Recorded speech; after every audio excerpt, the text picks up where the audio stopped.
Y qué importante esta promoción en este contexto. Vivimos el mundo actualmente gobernado por nuevos paradigmas y nuevos desafíos.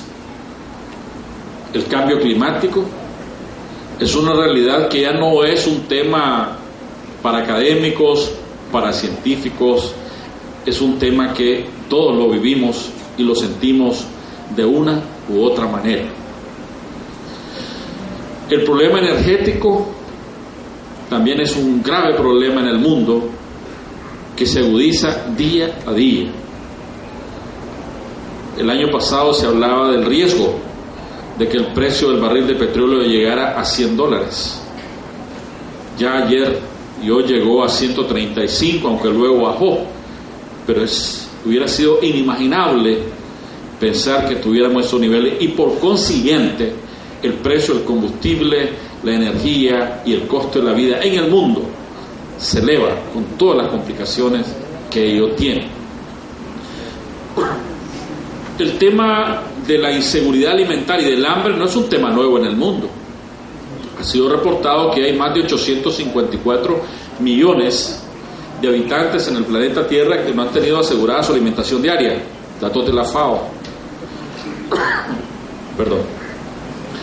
Pero ahora se agudiza el tema alimentario por el cambio climático, por el problema energético, por el crecimiento permanente de la población del mundo, pero también porque ahora los granos principalmente se compite porque si se utilizan para alimentar a las personas o para producir energía.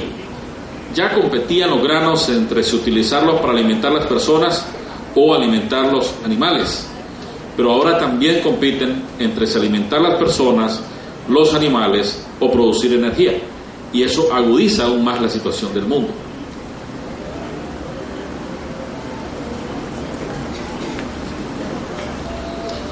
Pero bien, todo en el mundo es relativo. Imaginémonos que estaba sucediendo una realidad ya por muchos años.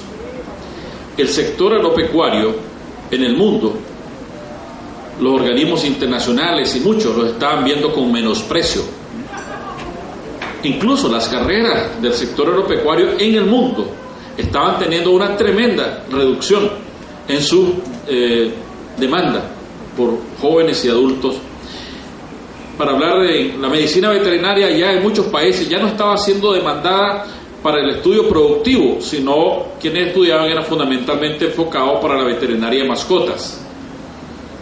Y realmente se miraba muy mal el país que decidiera apoyar el sector agropecuario, más bien era casi una condición de que no se apoyara el sector agropecuario, y mucho menos los que siembran granos básicos. Si muchas voces se dijeron aquí en el mundo que había que dejar de producir granos básicos, que eso no nos iba a sacar de la pobreza, que al contrario, pues había que promover la industria, las zonas francas, etcétera, etcétera. Eso ustedes saben que hubieron voces en el mundo y en Nicaragua que lo dijeron, pero con tremenda certeza, insistentemente. Afortunadamente, para países como Nicaragua, donde el sector agropecuario es tan importante, la crisis que a todos nos golpea indiscutiblemente, también se convierte en una gran oportunidad. No podemos negar que los efectos los sentimos absolutamente todos, porque simplemente son efectos globales que no está en nuestras manos controlarlo. Pero sin embargo nosotros tenemos un potencial enorme que otros países quisieran tener. Como lo hemos dicho siempre, el hecho que tengamos un país ubicado geográficamente en posición privilegiada. Estamos en el centro de Centroamérica. Tenemos costas en el Océano Atlántico y en el Océano Pacífico. Somos un país relativamente grande. Por eso digo relativamente grande, por lo menos a nivel de Centroamérica y de muchos países en el mundo también. Somos un país con lagos, volcanes, ríos y una gran biodiversidad, a pesar del tremendo deterioro que ha sufrido, con todavía mucha riqueza en sus recursos naturales, a pesar del tremendo deterioro que han sufrido. Y aquí vale mencionar también, Nicaragua era un país todavía, hace muy poco, y no voy a meterme a mencionar muchas cifras, con una cobertura vegetal todavía mucho mayor a la actual. Claro, se redujo más todavía con el huracán Félix, pero indistintamente del huracán Félix, Nicaragua es un país con una tremenda riqueza de maderas preciosas, que hubieran querido muchos países industrializados tener la diversidad y calidad de maderas que teníamos nosotros, además la capacidad de regeneración por las condiciones tropicales nuestras. Sin embargo, la gran cantidad de nuestras maderas se cortaron, otras se quemaron, pero la mayor parte se cortaron. ¿Y acaso fue para construir las casas de nuestros pobladores en el campo, en la ciudad? Si así fuera, no hubiera un problema de vivienda en Nicaragua. Nadie tendría problemas, porque sobre todo con maderas preciosas, cobre, cedro, etcétera, Nicaragua entera no tendría por qué tener ni un solo problema de vivienda en este momento. Pero desafortunadamente no fue así. Nuestras maderas se extrajeron y a nosotros nos quedó la degradación ambiental y las zonas empobrecidas y degradadas. Pero igual pasa con nuestros recursos naturales no renovables.